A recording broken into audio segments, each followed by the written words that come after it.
Imagine that the International Military Tribunal of Nuremberg has to sit the entire leadership of the Third Reich in the dock of the accused. Himmler is dead, Heydrich dead, Hitler dead, Goebbels dead.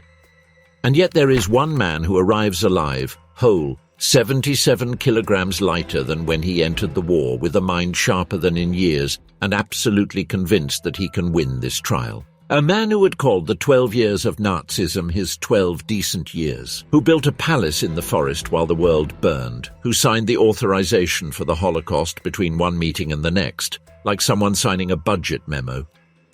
There is something about Hermann Göring that does not fit with any other name on that list, and that precisely is what makes him the most revealing of them all. Rosenheim, Bavaria, January 12, 1893. Hermann Wilhelm Göring was born in the Marienbad Sanatorium, the second son of the second marriage of the German consul general in Haiti, Ernst Heinrich Göring. It was an ordinary birth in a family that, on the surface, had nothing extraordinary about it either, but the circumstances of the world in which that child was to be raised were anything but normal. His father was a man of the old German imperial order, a former cavalry officer converted to the consular service. His mother, Franziska Tiefenbrunn, a Bavarian girl of modest origin who had spent years following her husband between African colonies, Caribbean islands, and the rigors of the German Foreign Service. 6 weeks after Hermann was born, Franziska left him in the care of a family friend in Fürth, Bavaria, and rushed back to Haiti. She would not see her son again for 3 years. By the time she returned, the boy had already developed a character that his caregivers would describe as stubborn, difficult, and full of an energy that no one quite knew how to channel. That detail, so small in appearance, matters.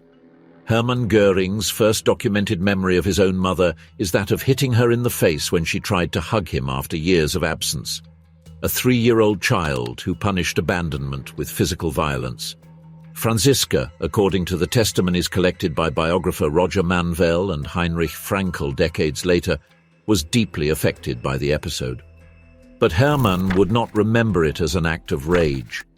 He would remember it as a demonstration that he was, in his own words, his father's favorite. "Ich bin doch Papas Liebling," he repeated. "I am Daddy's favorite." The family settled in Berlin, on Fregestrasse in Friedenau, a quiet residential neighborhood. There, little Hermann spent his nights asking the servants to bring him the swords and caps of his father's military guests, to admire them in the darkness of his room. At 5 years old, he already had a hussar uniform. At 8, standing on the tower of Weldenstein Castle, the second property that his godfather, Dr. Hermann Eppenstein, ceded to the family, he had a vision. Roman chariots with plumed warriors crossing the valley. He ran to tell his mother and sister. They laughed at him. Eppenstein's world deserves a pause. Dr. Hermann von Eppenstein was a wealthy man, the son of a physician, a bachelor and owner of 2 castles in southern Germany and Austria. One of them, the imposing Mautendorf, restored with medieval pomp in the Austrian Alps. Eppenstein was the godfather of all the Göring children, including Hermann.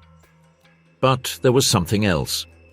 Eppenstein was also the lover of Franziska, Hermann's mother, a relationship that Heinrich Göring, the father, accepted in humiliating terms.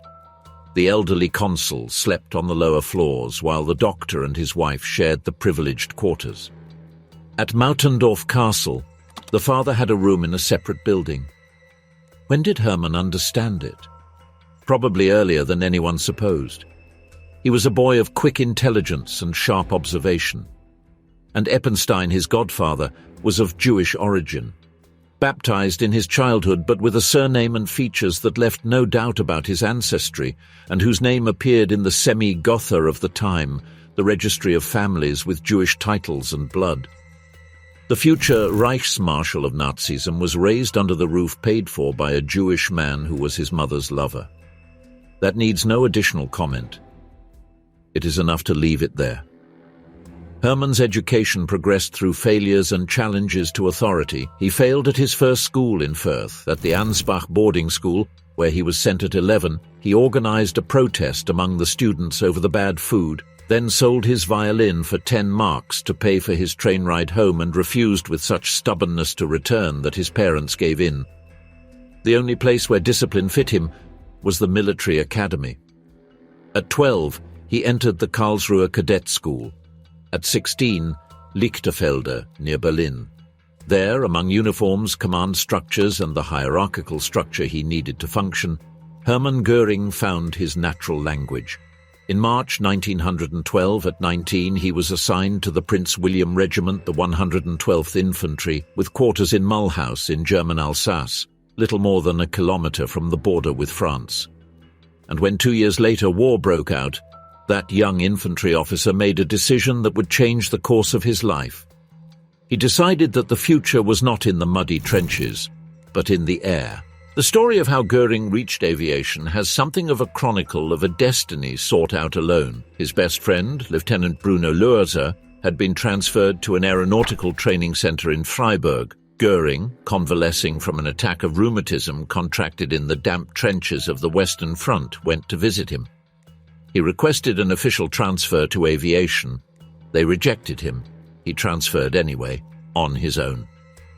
A military court sentenced him to 3 weeks of arrest in barracks. The sentence was never carried out because when the time came to execute it, Göring and Luerser were already assigned as a team to the 25th Air Detachment of the 5th Army of Crown Prince William. It is said, moreover, that to join that detachment they had to steal a plane, which fits perfectly with the rest.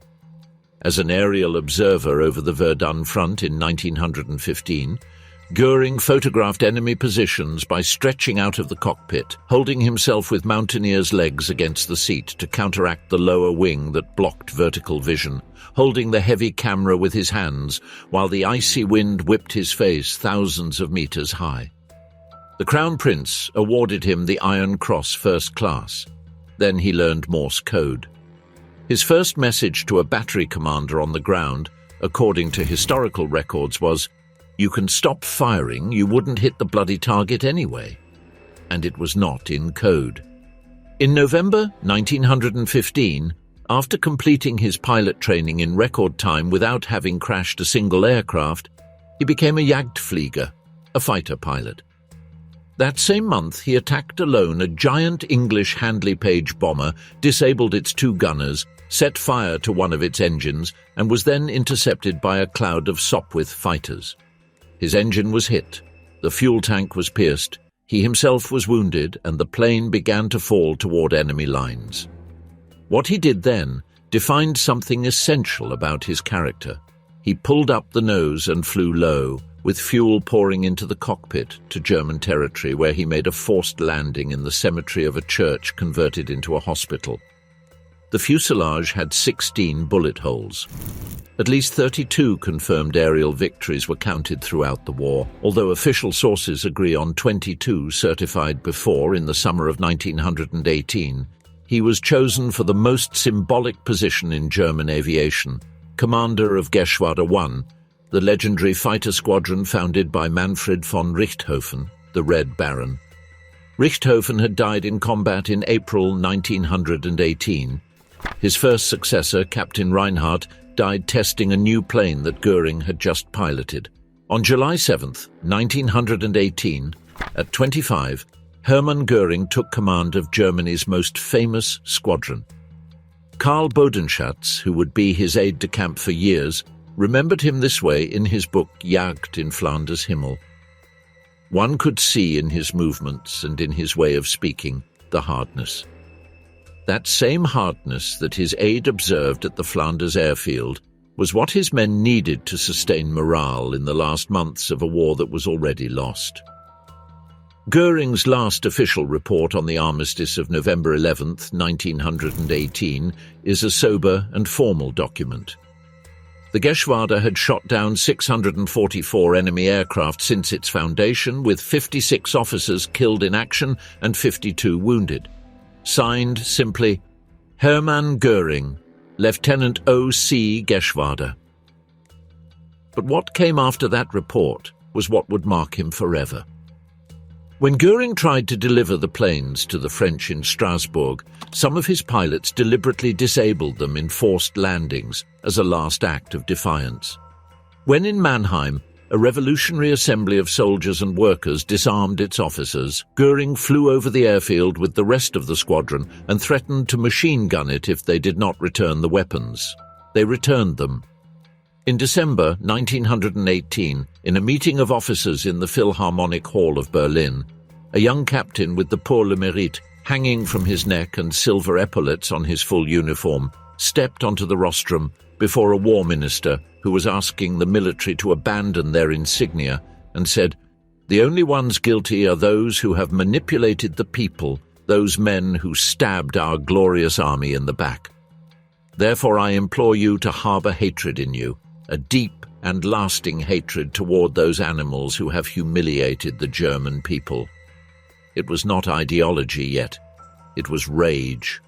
And that rage turned him in the following years into the most valuable recruitment Adolf Hitler would make in his entire life. The period from 1919 to 1922 is the one that appears least in portraits of Göring, perhaps because it is uncomfortable to recognize how mundane the path to horror was. There was no ideological revelation. There was a war pilot without a job.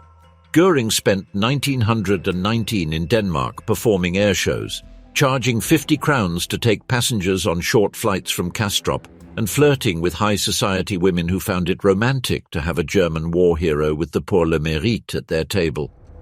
Until he overreached in one of those salons.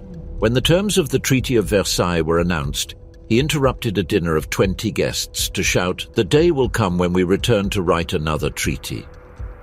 That ended his social life in Denmark. In 1920 he moved to Sweden, where he got a job as a pilot in the company Svensk Lufttrafik and made private flights for businessmen. One winter day that year, a Swedish aristocrat named Count Erik von Rosen asked him to fly him to his estate of Rockelstad on Lake Barven near Sparaholm. It was snowing. The flight was risky. Göring accepted without hesitation. They landed on the ice of the lake next to the castle. It was too late to return. The Count invited Göring to stay. And when the German pilot entered the great hall of Rockelstad Castle, with its fireplace lit and the armor and hunting trophies on the walls, he encountered something he probably did not expect. Coming down the stairs toward the lounge, a tall woman of distinguished appearance, 5 years older than he. The Count introduced her as his wife's sister. Her name was Karin von Kantzow. Göring, who was 27 and had lived the last 2 years between airfields and second-rate salons, fell in love that same night. Karin was everything he needed to reconstruct his identity. A Swedish aristocrat, deeply religious in a romantic mysticism of the era, an ardent nationalist with sympathies toward Germany, and willing to see in that decorated pilot the hero that the times needed. That Karin was married and had an 8-year-old son was an obstacle that both resolved over time. Her husband, Officer Niels von Kantzow, accepted the divorce with dignity and gave Karin money along with her freedom. They married in Munich on February 3, 1922. Their first home was a hunting lodge in Hochkreuz in the Bavarian Alps. And there, among mountains that Göring had been climbing since he was 8, he began his life as a university student of political science, a 28-year-old man trying to reinvent himself as a civilian in an unrecognizable Germany. But the civilian world had no place for him. The Weimar Republic was the opposite of everything Göring understood. Deliberation where he saw weakness, compromise where he saw surrender, parliamentary representation where he saw chaos. And in the streets of Munich there was a man who said aloud everything that Göring thought in silence. The meeting with Adolf Hitler in the autumn of 1922 is one of those moments that seems inevitable in retrospect, although at that time it was the union of two men who needed exactly what the other had. Göring told it in his defense at Nuremberg. He attended a protest demonstration without any previous connection to the Nazi Party, heard a speaker refuse to speak without force behind the words, and that seemed so exactly like what he himself thought that he went the following week to the assembly Hitler held every Monday night. Hitler received him immediately. He told him it was an extraordinary turn of fate that the last commander of the Richthofen squadron placed himself at his disposal. Göring responded that he and everything he possessed were completely at the service of the cause.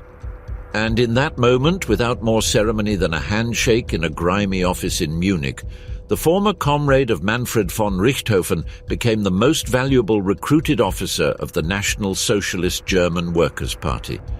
What Göring brought was something no other early follower of Hitler could offer: credibility. Heinrich Himmler had been a fertilizer salesman who failed at raising chickens. Joseph Goebbels was an embittered academic with a deformed foot and an encyclopedic grudge against all the editors and theater directors who had rejected his works.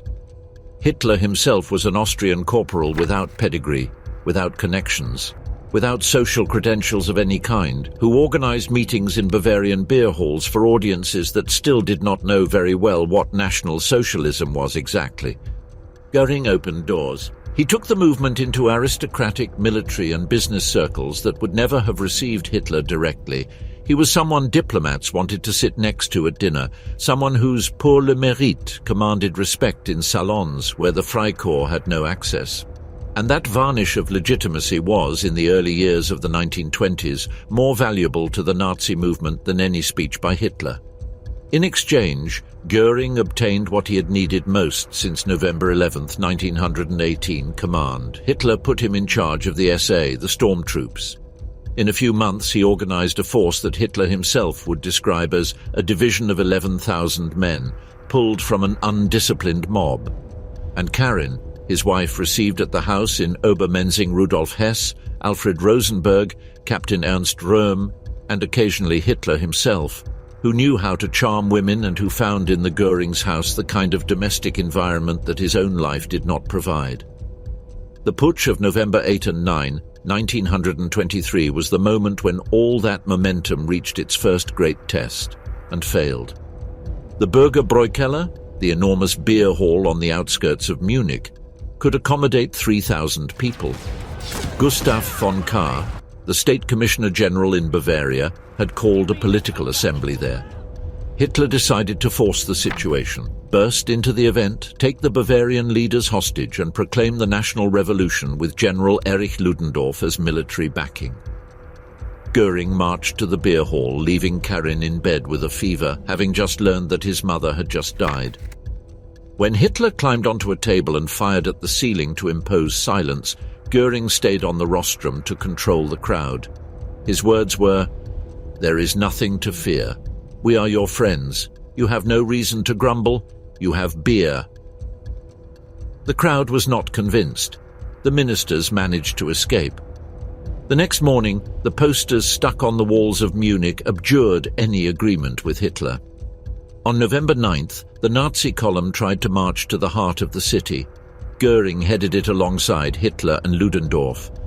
In the Residenzstrasse, where the street narrows before opening to the Odeonsplatz, a detachment of armed police blocked their way. Someone fired. In seconds, it was a chaos of crossfire.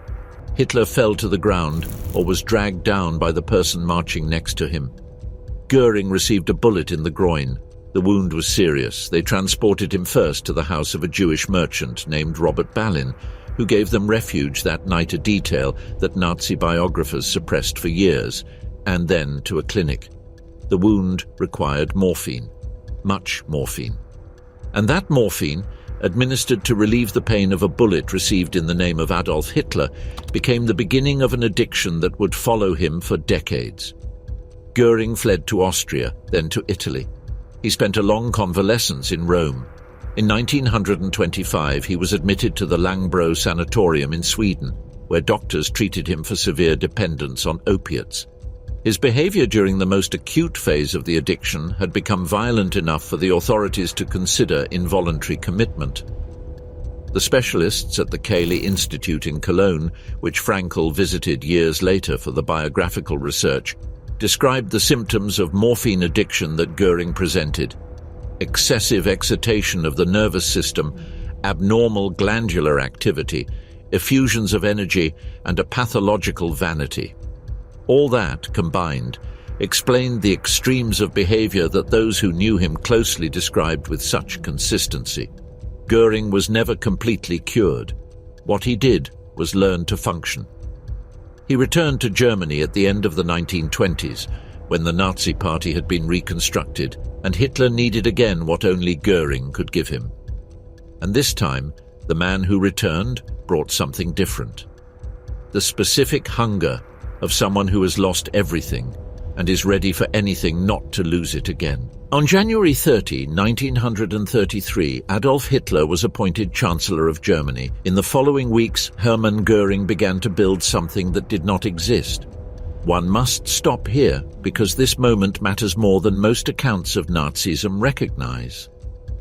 In the days immediately following Hitler's appointment, Göring was minister without portfolio in the cabinet, Reich Commissioner for Aviation, and above all, Minister of the Interior of Prussia. Prussia was not just another state.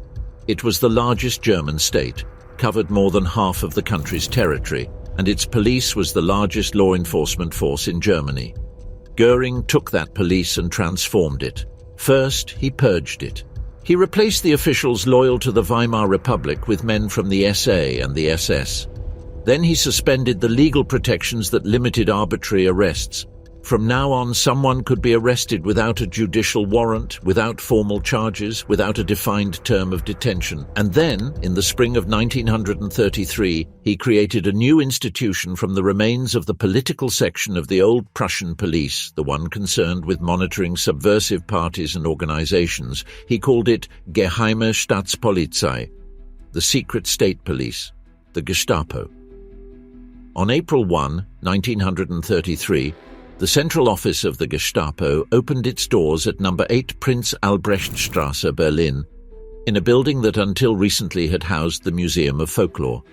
Rudolf Diels, a career official to whom Göring entrusted the initial direction, began to build the apparatus. Undercover agents in political organizations paid reports from civilians, systematic files on dissidents, Jews, communists, homosexuals, priests who dared to criticize the regime. Arrests occurred at night. Interrogations in basements. Marks on bodies were explained as resistance during arrest. Göring did not call it terror, he called it order. And while he built it, he gradually understood that the horror that apparatus produced splashed his own image. He wanted to be the charismatic statesman, the aviation ace who had given the party respectability. The Gestapo was necessary, yes, but it was dirty. In 1934, Göring ceded control of the Gestapo to Heinrich Himmler. That decision has sometimes been interpreted as moderation. It was exactly the opposite. It was the perfect strategy of someone who had built the instrument, had put it in motion, and now could wash his hands while others used it. Göring did not distance himself from the Gestapo because of having scruples about what it did. He distanced himself because there were brighter things to do. One of them was the Night of the Long Knives. In June and July 1934, tensions between Ernst Röhm's SA and the regular army reached the breaking point. Hitler needed the army for his plans of expansion and could not afford to have 2 million paramilitaries with pretensions of becoming the national army. Göring and Himmler had spent months accumulating dossiers on the SA leaders, gathering rumors, documenting scandalous behaviors, building the case for action. The night of June 29 to 30, 1934, while Hitler flew to Munich to personally arrest Röhm at the Hotel Hanselbauer near Lake Tegernsee, Göring directed the purge from his private residence on the Leipziger Platz in Berlin. With Himmler and Heydrich at his side and his assistant Paul Körner, who was from the SS, he received lists of names and crossed them off. Livery servants served sandwiches while the detainees waited in the anterooms in a state of growing terror. Eyewitnesses heard Göring shout, "Shoot him! Shoot him!" while the men were taken to the Lichterfelder Military Academy to be executed by firing squads of Göring's own Landespolizei. Among the dead that night were names that did not belong to any list of conspirators. Willy Schmid, a music critic from Munich, was executed by mistake upon being confused with another Willy Schmid, who was an SA leader. General Kurt von Schleicher and his wife were shot dead in their own house in Neubabelsberg. Erich Klausener, leader of Catholic Action, died shot. Gregorstrasse was thrown into a cell on Prince Albrechtstrasse, where a bullet that burst an artery splashed blood on the walls. No one knew exactly how many died. Hitler said 58 executed and 19 dead. Gisevius, in his Nuremberg testimony, estimated between 150 and 200 people. In the provinces, some estimates reach almost 1,000. Göring, asked by journalists about the death of General von Schleicher, smiled. "Yes," he said, "I know that you journalists like headlines. Well, here you have it. General von Schleicher has conspired against the regime. I ordered his arrest. He committed the stupidity of resisting. He is dead." And he left the press room. That was the moment when Göring completed the first phase of what would be the pattern of his entire career: build the mechanism of terror, use it with brutal efficiency, and then exit the scene before the smell became too evident. 60 kilometers north of Berlin, the Schorfheide, an undulating and wooded area of heaths, pine forests, oak forests, and beech forests, punctuated by lakes where wild swans float among their young and woodpeckers hammer on trunks at dawn. In winter, junipers dye the landscape a cold gold that photographers of the time did not tire of capturing. Here, in 1933, Göring began to build a world for himself. Karin Hall. The name was a tribute to his first wife, Karin, who had died of tuberculosis on October 17, 1931 in Stockholm at 43 years old. In the first months of 1934, her body was moved from the Löfvo cemetery in Sweden to a granite crypt of Brandenburg that Göring had ordered built next to Lake Wachusee. The coffin, covered with a swastika flag and with Göring's personal wreath, "To my only Karin," was transported by ferry to Germany, then in a train car lined with green branches and full of flowers, while the populations of northern Prussia declared a state of mourning as the cortege passed, and finally in a cart through the roads of the Schorfheide, with party men in uniform lined up on both sides and a military band playing Siegfried's funeral march from Twilight of the Gods. Hitler was present at the burial. Karin's mausoleum was the first construction of Karinhall. The main mansion came later, and it grew non-stop for a decade. What Göring built in the Schorfheide does not have a simple equivalent in the history of the 20th century. His architects, Heldselt and Tuch, from the Prussian State Department of Architecture, executed a project in which Göring personally supervised every detail, down to the door handles. The main structure was of granite blocks of varied colors, with a thatched mansard roof, stucco walls with pebble inlays and grey stone edges, designed to evoke the medieval Germanic architecture that had filled Göring's dreams since the castles of his childhood. The central facade was Gothic. The windows all looked out to the lake or the forest. There was no view that reminded one that the outside world existed. The art gallery on the ground floor measured 34 meters long. The basement housed a gym, a dimly lit pool adorned with sculptures, and a game room with an electric system of passenger planes and trains over a map of Europe. At night, the gym became a cinema attended by the servants, each in their assigned seat, as in the chapel of a feudal lord. In the attic, over a surface 25 meters long, Göring installed his model railway with 18 meters of straight track, which distinguished visitors were invited to operate from a large red armchair. The banquet hall had Verona red marble columns. The table was covered in silk. The chairs were white with leather upholstery. The curtains bore the letter H embroidered in laurel wreaths sewn in gold thread. Large crystal chandeliers hung from the ceiling. The windows opened electrically to show the gardens and the forest. On the exterior, the lackeys wore green riding boots and breeches. The maidservants wore suede boots and green jackets. There was a lily pond, a fountain with a naked rider on a bronze horse, gardens with trimmed hedges and statues of Apollo, Artemis and Ceres. And in the surrounding grounds, wild animals, bison, elk, deer and wild horses reintroduced from Sweden, Poland and Canada to repopulate what Göring had turned into his private reserve. The visitors were a gallery in themselves. Lord Halifax, Sir Neville Henderson, the ambassador of Great Britain, François Poncet, the French ambassador, who would leave in writing his impressions of the host as affable, shrewd, insightful, capable, witty. Sumner Welles, from the United States. Birger Dahlorus, the Swedish businessman who acted as intermediary in the days before the Second World War, all arrived at Carron Hall and were impressed, bewildered, or both at once.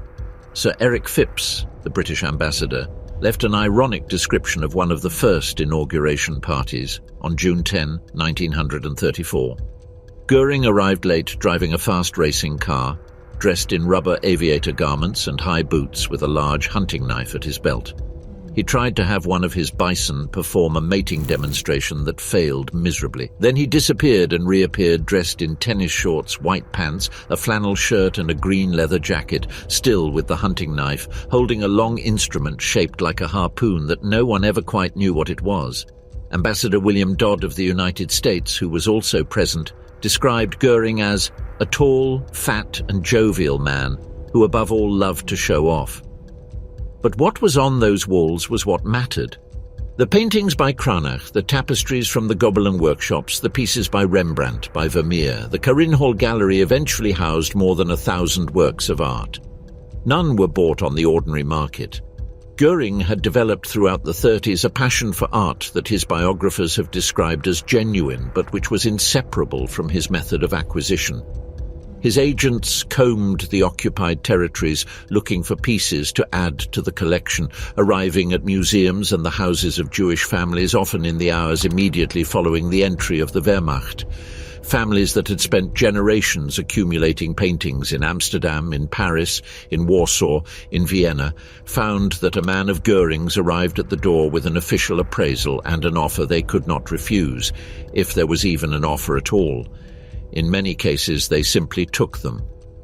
Dr. Bruno Lohse, Göring's personal advisor in Paris, worked with a well-oiled system. Identify pieces in the hands of Jewish owners, document their value, facilitate confiscation or forced sale, and send the works directly to the Schorfheide. The operating system for this organized plunder was the Einsatzstab Reichsleiter Rosenberg, the ERR, a bureaucratic apparatus created specifically to confiscate Jewish cultural property, which Göring used as a personal quarry with a frequency that even Alfred Rosenberg, its founder, found excessive. At the end of the war, Göring's collection was the second largest private accumulation of stolen art in the Third Reich, surpassed only by that of Hitler himself.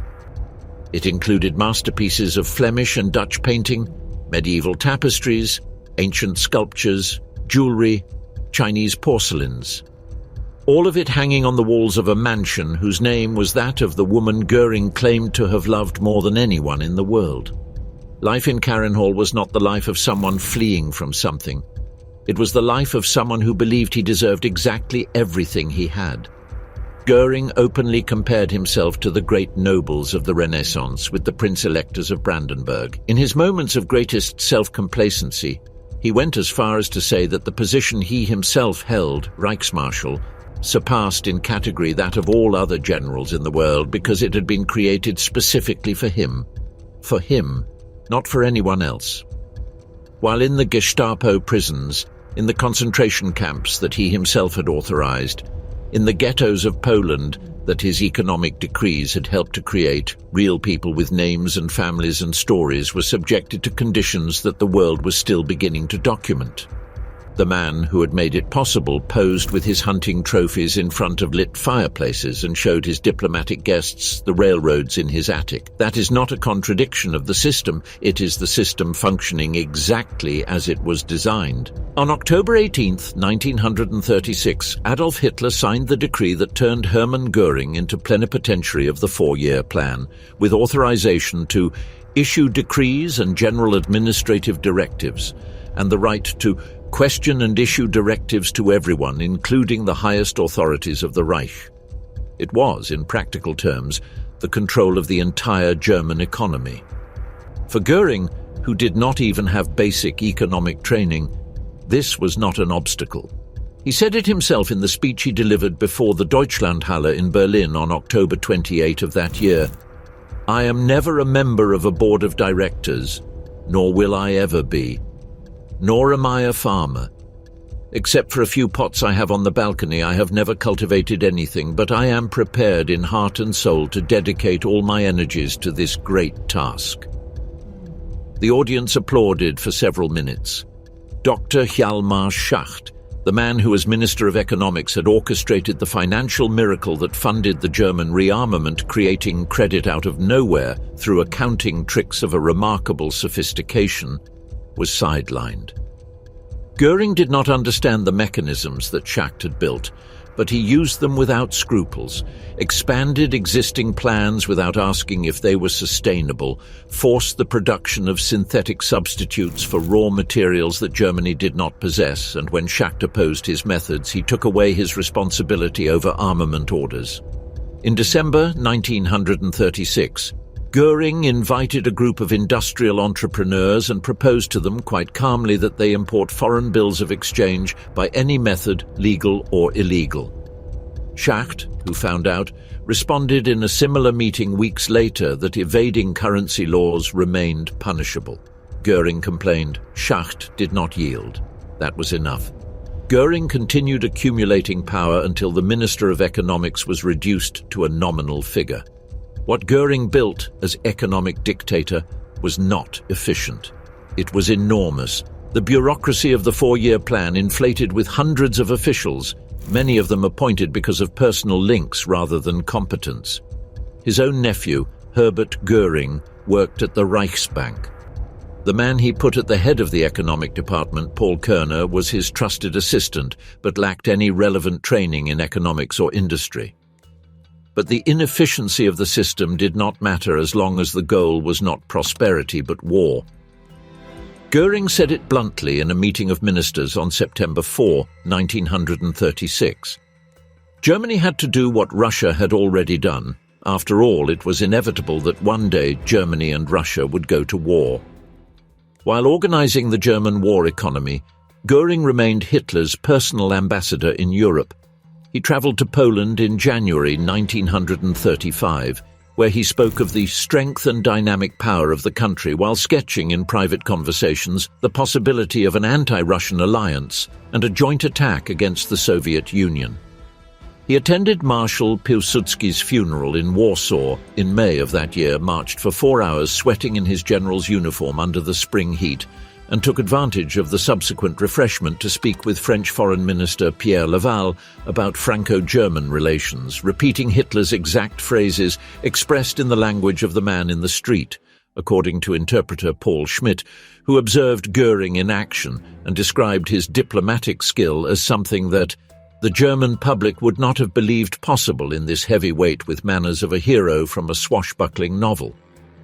But the position that Göring valued above all others was not that of economic plenipotentiary or itinerant ambassador. It was that of commander-in-chief of the Luftwaffe. The Air Force was his creation. Since 1933, when he was appointed Reich Commissioner for Aviation, Göring had built the Luftwaffe from scratch, pulling in old comrades from the First World War, recruiting Adolf Galland and other young pilots, sending them to train in secret in Italy, in Spain, on the front of the Civil War, where the Condor Legion tested tactics and equipment over real targets. Guernica, on April 26, 1937, was one of those tests. The Luftwaffe that deployed in September 1939 over Poland was his Luftwaffe. And during the first years of the war it was enough. November 12, 1938, Berlin, the Air Ministry. 3 days after Kristallnacht, Göring presided over a meeting of high Nazi officials. The night of November 9 to 10, mobs organized by the Nazi leadership had attacked Jewish communities throughout Germany and Austria. More than 1,400 synagogues burned, thousands of businesses destroyed, some 400 people murdered or driven to suicide. Approximately 26,000 Jewish men arrested and sent to the concentration camps of Sachsenhausen, Buchenwald and Dachau. The glass from the smashed shop windows covered the sidewalks of every major city in the Reich. Göring arrived at that meeting furious, but not because of the deaths, not because of the arrests, not because of the fires in the synagogues. He was furious because of the economy. The German insurance companies, he pointed out, were technically obliged by law to cover the damages to the insured properties. The owners of the destroyed businesses had paid their premiums. If the state recognized the pogrom, it also had to recognize the insurance claims. That was an enormous hole in the war budget that he controlled. Furthermore, the goods that the war economy needed had burned in the shop windows. The waste was offensive to him in an almost aesthetic sense, as if someone had thrown good firewood into a river. His solution was elegant in its cruelty. The government imposed a collective fine of 1 billion Reichsmarks on the Jewish community of Germany as an atonement payment for the death of the diplomat Ernst vom Rath, whose murder by the young Polish Jew Herschel Grinspan had served as the pretext for the pogrom. The insurance claims that the companies would have had to pay to Jewish owners were confiscated by the state. The Jews also had to cover the cost of repairing the damage caused to their own businesses, and Göring issued in the following weeks a series of decrees that prohibited them from owning companies, practicing liberal professions, going to public schools and frequenting most public spaces. In a single meeting and in the days that followed it, Göring eliminated what remained of the Jewish economic existence in Germany. And he did it, as always, with the coldness of an accountant balancing a ledger. In the transcript of the November 12 conference, Göring said something that history has preserved because it captures perfectly the nature of this man. He described as absurd that German insurance companies should have to pay for damage caused by the state itself, and added that he would have preferred that 200 Jews had been killed and so many goods of economic value had not been destroyed. There is no record that in that meeting anyone said anything about the people who had died, about the 26,000 men sent to the camps, about the synagogues, the prayer books, the Torah scrolls that burned throughout Germany that night. The agenda was economic. Göring presided over it as he would have presided over any board of directors. But if that episode reveals something about Göring's nature, what he signed less than 3 years later confirms it in a definitive way, July 31, 1941. At that moment, the Wehrmacht had invaded the Soviet Union on June 22. The Einsatzgruppen, the mobile killing squads of the SS, operated behind the front lines, executing Jews, Soviet officials and political commissars. In only the first days of the invasion, they had already murdered tens of thousands of people. The mechanism of mass extermination was still seeking its final form, but the direction was unmistakable. From his office in Berlin, Göring signed a letter addressed to Reinhard Heydrich, head of the Reich Security Main Office, RSHA. The letter, which would come to be known in the documentation of the Nuremberg trials as Document PS 710, was short, a single functional paragraph of bureaucratic prose. It said, in essence, that Göring commissioned Heydrich to make all the necessary preparations in terms of organization, substantive matters and finances to achieve a total solution of the Jewish question in the German sphere of influence in Europe. One sentence, one paragraph, one signature. Heydrich presented that letter at the Wannsee Conference on January 20, 1942, to silence the officials from the various ministries who questioned whether they had sufficient authorization for what was being asked of them. When someone doubted, Heydrich pulled out Göring's letter. The authorization came from Hitler's designated successor, the man with the highest rank in the Reich after the Führer. There was nothing more to say. The Wannsee Conference lasted approximately 90 minutes. Heydrich coordinated the participation of all the ministries involved in what the participants termed, with the characteristic coldness of the Nazi officialdom, the final solution to the Jewish question.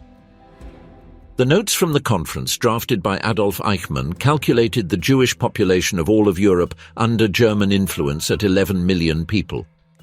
All that started, administratively, with the letter that Göring signed between one meeting and the next in the summer of 1941. There is no document that indicates how much time Göring dedicated to that signature. There is no testimony that suggests there was deliberation, consultation with his conscience, or even a pause longer than usual. It was one more formality in a morning of work. And when he finished signing, what occupies the historical records of the following days in Göring's life are the details of the expansion of his art collection and meetings on the war economy. Document PS 710 was sufficient for the Nuremberg prosecution to build one of the strongest arguments of the entire indictment. The man who sat in the dock of the accused and challenged the court with his legal erudition had put his signature on the paper that authorized the greatest organized crime in history. And he had gone on with his day. Göring had built the Luftwaffe as someone builds a monument to himself. It was his most personal realization, most intimate, most directly linked to the years of glory over the Western Front in 1917 and 1918. And during the first years of the war, it seemed to justify every mark, every engineer, every pilot that had been invested in it. The Luftwaffe crushed the Polish aviation in September 1939 in a matter of days. It supported the invasion of Norway in April 1940 with a precision that British military analysts found disconcerting. And in May and June 1940, the French campaign was, in part, the triumph of the doctrine of close air support that Göring had developed since the times of the Condor Legion. Then came the summer of 1940. The Battle of Britain is the moment that separates Göring's career in two. He promised Hitler that the Luftwaffe could destroy the Royal Air Force's capacity to fight and create the conditions for an invasion. The bombings began in August, first against airfields and radar stations, then when Göring changed the target to the cities under a chain of decisions that historians still debate, against London and other urban centres. The RAF, which in August 1940 was at the limit of its capacity for replacing pilots and planes, received the breathing room it needed when the German bombers veered toward the cities. On September 17, 1940, Hitler suspended indefinitely Operation Sea Lion, the invasion of Great Britain. Göring's first great promise had not been fulfilled, but the moment that really destroyed his position arrived in the winter of 1942 and 1943. The Battle of Stalingrad. The German Sixth Army, under the command of General Friedrich Paulus, was encircled by Soviet forces in November 1942. Hitler ordered them to resist. The Sixth Army needed approximately 300 tons of supplies per day to keep fighting: ammunition, food, medicine, fuel. Göring, in a meeting with Hitler, promised that the Luftwaffe could supply the encircled troops by air. It was a lie or a calculation error of catastrophic proportions. The real aerial transport capacities of the Luftwaffe, even under ideal conditions, did not reach that figure. And the conditions in the winter of the Volga in 1942 were as far as possible from the ideal: temperatures of 40 degrees below zero, frozen airfields, Soviet fighters intercepting every convoy. The German transport planes reached the ground with engines stuck by the cold. The pilots died of hypothermia before reaching the encircled positions. On good days, the Luftwaffe delivered between 100 and 150 tons. On many days, less. The Sixth Army died of hunger and cold. On February 2, 1943, General Paulus, newly promoted to Field Marshal by Hitler, in a gesture that would be read as an invitation to suicide, surrendered to the Soviets. Some 300,000 German soldiers had fallen in Stalingrad between those killed in combat, frozen, sick and prisoners. Of the 91,000 who surrendered that February, barely some 6,000 would survive the Soviet camps to return to Germany. Hitler publicly blamed Göring, in private too. The relationship between both men was never the same again. After Stalingrad, the Luftwaffe suffered defeat after defeat. The Allied bombings of German cities, which Göring had promised would never occur, devastated Hamburg in July 1943, Dresden in February 1945. The large industrial cities of the Ruhr were systematically destroyed by the British Air Force and the United States Air Force, while the Luftwaffe was increasingly less capable of defending them. Hitler began to turn to other men. Martin Bormann handled internal politics. Albert Speer controlled armament production with an efficiency that Göring had never achieved. Himmler consolidated the power of the SS. And Göring, the Reichsmarschall, the second man of the Reich, was retreating more and more to Karrenhall. In 1944, he was a protocol figure. He attended meetings at the Führer's headquarters when Hitler demanded it, endured the reproaches with head bowed, and then returned to the Schorfheide. He visited his gallery. He received reports on new pieces available in occupied territories. He got fat again. He went back to his paracodeine pills, the analgesic derived from opiates that had replaced the morphine of the 20s. The people who saw him then described a man who no longer seemed to be entirely present. His eyes lost focus. Answers came with a delay that did not exist before. The energy that had made him imposing in the 30s had drained toward somewhere that no one knew how to identify. But there was something that had not drained: his instinct for survival. In April 1945, when Soviet troops were surrounding Berlin and Hitler had locked himself in his bunker under the Chancellery, Göring sent a telegram from Berchtesgaden asking for authorization to assume leadership of the Reich as designated successor in case Hitler had lost his freedom of action. Hitler responded by calling him a traitor, stripping him of all his positions and ordering his arrest. The SS guarded him at his Bavarian villa, while the Americans advanced from the west. On May 8, 1945, Hermann Göring voluntarily surrendered to the forces of General Karl Spaatz, commander of the United States Strategic Air Forces. He carried with him 16 suitcases full of uniforms and decorations. And he had, hidden somewhere between his luggage and his body, a cyanide capsule. The Palace of Justice in Nuremberg was, in the autumn of 1945, the most guarded building in the world. 21 of the most important survivors of the Nazi regime were sitting in the dock of the accused, while prosecutors from 4 powers presented the case against them. It was the first time in history that a state and its leadership were judged collectively for crimes against humanity before an international tribunal. Most of the accused arrived at the trial broken. Rudolf Hess claimed to remember nothing. Alfred Rosenberg seemed incapable of understanding the magnitude of what was attributed to him. Julius Streicher babbled anti-Semitism even in the dock. Wilhelm Keitel and other military men tried to shield themselves behind the orders received. Joachim von Ribbentrop alternated between despair and genuine incomprehension. And then there was Göring. The man who arrived at Nuremberg was not the Göring of the last years of the war, the one who dozed in Carrenhall among reports of defeats. The 11 months of detention prior to the trial, first in the Mondorf-les-Bains camp in Luxembourg, and then in the Nuremberg prison, had transformed him. The forced diet had made him lose more than 70 kilograms. The deprivation of his paracodeine pills had removed the cloud that dulled his mind. He slept poorly, yes, but he thought with a clarity that surprised his own jailers. Judge Lord Burkitt, one of the British magistrates of the tribunal, noted in his private diary, "No one seems to have been prepared for his immense skill, his knowledge, and his complete mastery and understanding of every detail of the captured documents. Affable, shrewd, insightful, capable, witty, he saw at once the elements of the situation, and as his confidence grew, the more evident was his mastery." Göring became, from the first days of the trial, the informal leader of the accused. He organized conversations in the hallways during breaks. He gave strategic advice on what to admit and what to deny.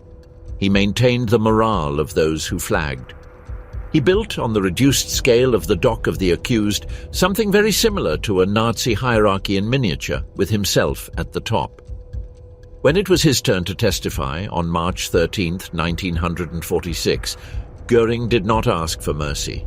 He did not express regret. He did not try to distance his personal career from the crimes of the regime he had served. He did exactly the opposite. He assumed his role in the history of the Third Reich and defended it in strategic, political, and legal terms, as if the tribunal were another type of opposition that could be defeated with enough skill. He questioned the jurisdiction of the tribunal. He argued that the charges of crimes against peace were retroactive and inapplicable. He challenged the prosecutors on the technical details of the documents, pointing out translation errors, taking the quotes used against him out of context, forcing the interpreters to revise their versions. The Soviet prosecutor, General Roman Rudenko, described him as the most dangerous of all the accused, precisely because he did not pretend to be innocent. He pretended that the indictment was invalid. The American prosecutor Robert Jackson, one of the most brilliant jurists of his generation and the main architect of the trial, suffered in the cross-examination of Göring one of the most difficult moments of his career. Göring kept him on a defensive angle for hours, answering questions with questions, pointing out inconsistencies in the chain of documents, forcing the prosecutor to admit that certain claims were inferred rather than documented. The journalists covering the trial agreed that Göring seemed to be enjoying himself, not in an obvious way, not with inappropriate smiles, but with the specific energy of someone who is doing exactly what he knows how to do best, competing, leading, acting under pressure. It was, in the most literal sense of the expression, the best moment Göring had had in years. On October 1, 1946, the tribunal handed down its verdicts. Göring was found guilty on all 4 counts: criminal conspiracy, crimes against peace, war crimes, and crimes against humanity. The sentence was hanging. Göring requested to be shot by firing squad. It was, he argued, the appropriate death for a soldier of his rank. The request was denied. Hanging was the death for common criminals, and the intent of the tribunal was precise in that regard. On the night of October 15, 1946, less than 2 hours before his scheduled execution, the guard doing the night round found Göring unconscious in his cell. There were fragments of glass between his lips. The poison acted quickly. How he obtained the cyanide capsule is a question that history has not closed. At least 3 different versions exist, each with defenders and detractors. The first: Göring had hidden it in his luggage when he surrendered in May 1945, specifically in a jar of hair cream among whose inner layers he had supposedly hidden the glass vial. In his farewell letter to the prison commandant, Göring himself assured that no guard was responsible, that he had arrived with the capsule and had kept it in different places throughout the months, including his own body. An official investigation accepted this version. The second version arrived in 2005, when a 78-year-old American veteran, Herbert Lee Stivers, then residing in California, claimed through the Los Angeles Times that he, being a 19-year-old guard in Nuremberg, had introduced into Göring's cell what he believed was medication hidden in a fountain pen at the request of a young German woman named Mona, who was trying to impress him. "I never saw Mona again," Stivers said. "I guess she used me." The third version, documented by historian Ben Swearingen in his book The Mystery of Hermann Göring's Suicide, 1985, points to Lieutenant Jack Wheelis, an American guard with whom Göring had developed a cordial relationship during the trial and who could have given him access to a warehouse where his personal luggage was kept. The historian Michael Maris from the University of Toronto said it with exactitude. Is this story plausible? Scarcely. Will we ever know the truth with certainty? Almost certainly not. The only definitive thing is the effect. Göring, who had spent his entire life building narratives about himself, starring in scenes that he himself designed, refused to let another person write the ending. He left 2 notes, one to the prison commandant, explaining how he had achieved it and exempting the guards from responsibility. Another to the Allied authorities in general, declaring, "I would have accepted without objection being shot. However, I will not facilitate the execution of the Reichsmarshal of Germany by means of hanging. For the sake of Germany, I cannot allow this. Furthermore, I feel no moral obligation to submit to the punishment of my enemies. For this reason, I have chosen to die like the great Hannibal." Hannibal, the Carthaginian general who preferred poison to falling into the hands of the Romans. Göring's body was cremated along with the 10 condemned who were executed the following dawn. His ashes, along with those of Ribbentrop, Keitel, Rosenberg, Frank, Frick, Streicher, Sauckel, Jodl, and Seyss-Inquart, were thrown into the Isar River, so that no place remained that could become a memorial. Karinhal no longer existed. The retreating German troops had blown it up with explosives in the last days of April 1945 before the Soviets arrived. The walls of Karin's mausoleum remained standing for years in the Schorfheide forest as ruins without function. The stolen art had been evacuated in advance and then partially recovered by the Allies in salt mines of the Austrian Alps. What his prophecy said, that in 50 or 60 years there would be statues of Hermann Göring all over Germany, was not fulfilled. There are no statues. There are no streets with his name. There is no memorial, but none is needed either. There is a question that emerges inevitably from any honest study of Hermann Göring, and it is a question that has no comfortable answer. What makes him different from the others? The obvious answer is that he was not an ideological fanatic. Göring never believed in racial anti-Semitism with the intensity of Himmler, who built a pseudo-scientific system of classification of humanity. He did not have the messianic fervor of Goebbels, for whom Nazism was the culmination of a personal crusade against everything he could not be. He did not share the predatory coldness of Heydrich, the man who was capable of sitting in a conference and discussing the logistics of the mass murder of millions of people with the same expression with which he would have discussed train schedules. Göring was something different and, in certain aspects, more revealing than all of them.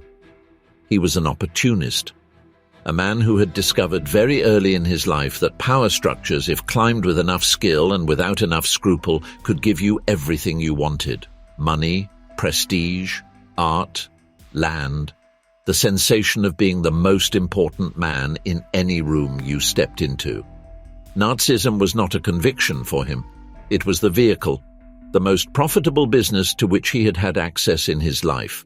And Göring knew how to handle it with an efficiency that his more ideological colleagues never reached.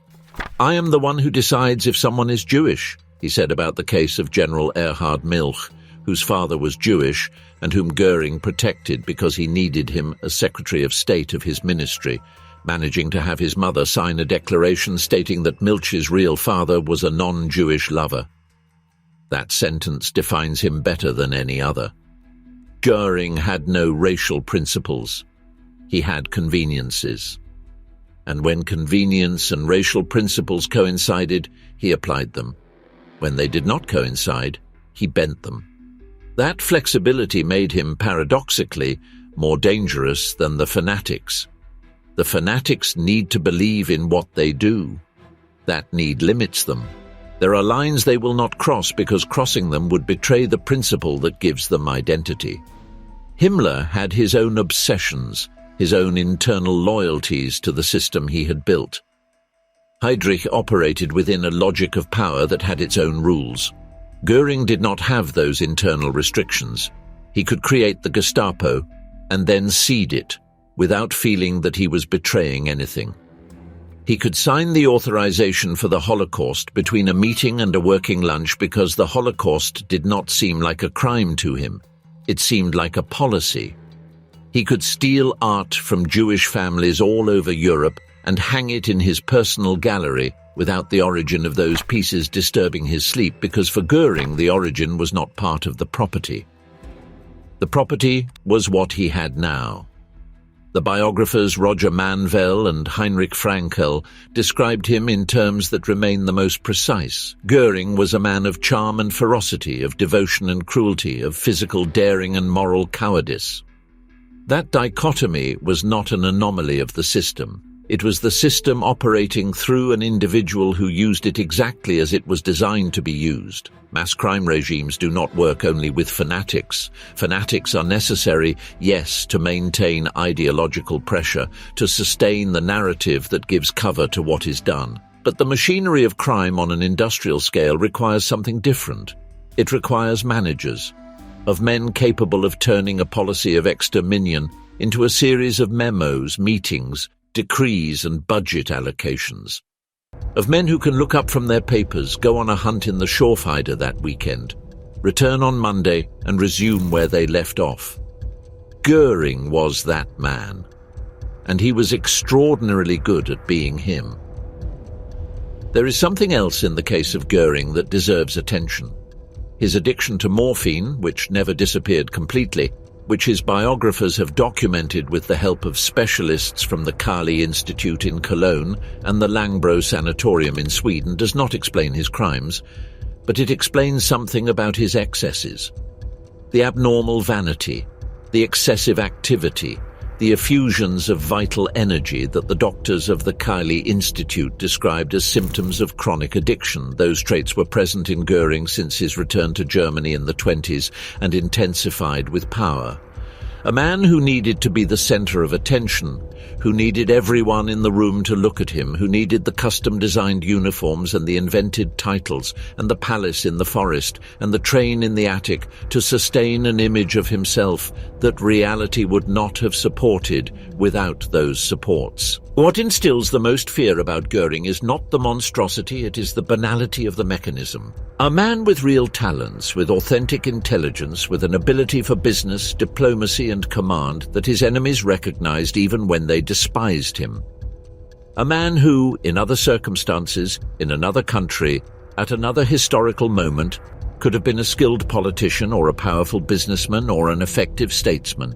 Those capabilities he placed at the service of whatever gave him more power. And in the Germany of 1933, what gave more power was Nazism. There was no external coercion. There was no gun pointed at his head. There was a choice, made many times, renewed every day to remain in the system and obtain from it everything he could extract. That choice continued until the system collapsed. And when it collapsed, Göring found the way to end the narrative on his own terms. There is one last piece that completes the portrait. The prophecy that Göring made in Nuremberg, that in 50 or 60 years there would be statues of him all over Germany, reveals something about what he believed he was. He did not believe he had committed crimes. He believed he had lost a war, and in his conceptual world, losing a war had no moral consequences. It only had political consequences. Losers were not judged. They were executed or ignored. What he experienced in Nuremberg was, in his perception, a form of historical injustice, not a reckoning with the truth. That is what makes him the most instructive case of the entire Nazi hierarchy. Himmler recognized to some extent the dimension of what he had done and committed suicide when he was captured in May 1945. Hitler killed himself in his bunker, while the Soviets took Berlin. Goebbels poisoned his 6 children and then committed suicide with his wife. There is in those deaths something that, however horrible it may be, reveals a consciousness of the abyss. An understanding that what had been done could not be defended before the world. Göring, on the other hand, arrived alive at Nuremberg, gained weight from his captivity diet, sharpened his mind during 11 months of preparation, and sat in that dock ready to win, without regret, without hesitation, with the full conviction that what he had done was a reasonable strategic decision in the context of the war and the politics of his time, that the victors had no legitimacy to judge the vanquished, and that if things had turned out differently, the world would be seeing monuments to his name. There is something dark and disturbing in that conviction, something that goes beyond simple evil.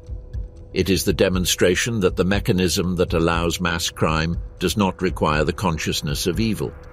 It works perfectly well when the participants believe they are doing exactly the right thing, administering a state, organizing the economy, executing a policy, serving their country and their leader with the greatest possible efficiency. Göring never understood or never wanted to understand that behind each decree he signed, there were real families whose existence was being destroyed.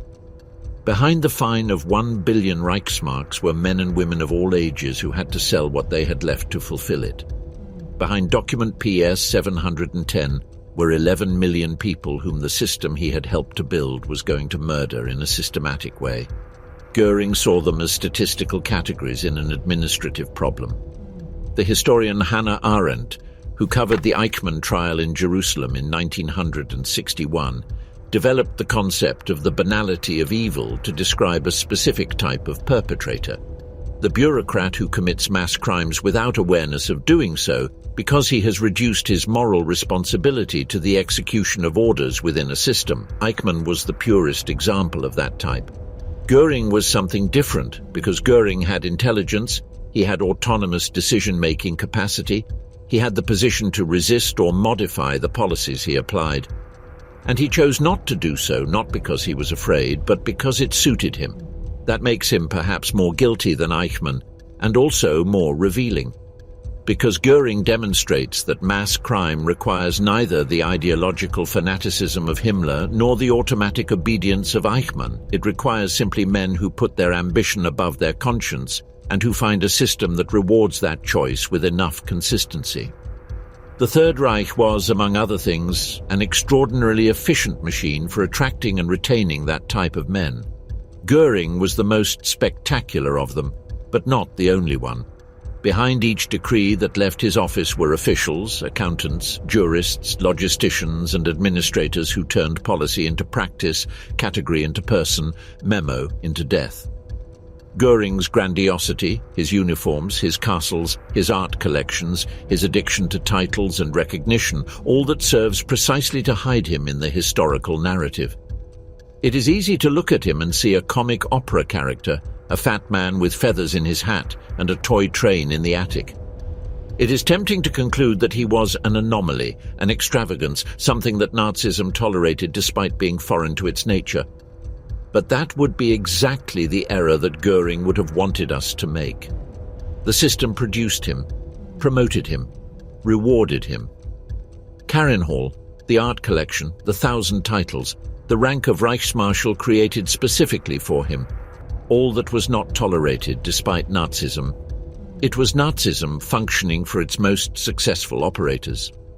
The reward that organized crime on a state scale delivers to those who serve it with enough skill and without enough scruples.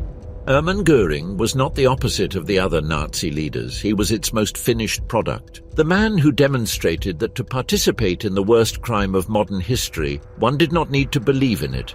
One only needed to benefit from it. And on the night of October 15th, 1946, in cell number 5 of the Nuremberg prison, while the watch clock marked the hour before dawn in which he was to be led to the scaffold, Hermann Göring bit the glass. The cyanide did its work in minutes. He had won the last act, or so he believed. But what he left behind is not the statue he wanted. It is something more useful. The proof that systems of mass destruction do not need monsters. They need managers. And of those, history has never had a shortage.